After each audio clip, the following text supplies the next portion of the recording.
Assalamu alaikum warahmatullahi wabarakatuh. Good evening, everyone. Today I stand before you to speak about the threat to our society during abuse. It is a silent killer that affects millions of the living during abuse.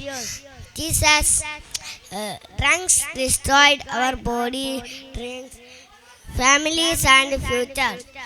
Many people, especially the youth, fall into the trap of drugs.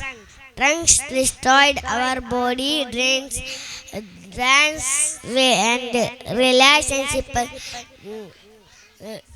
The deletes health problem, financial difficulties, and trap of crime. Assalamu alaikum warahmatullahi wabarakatuh.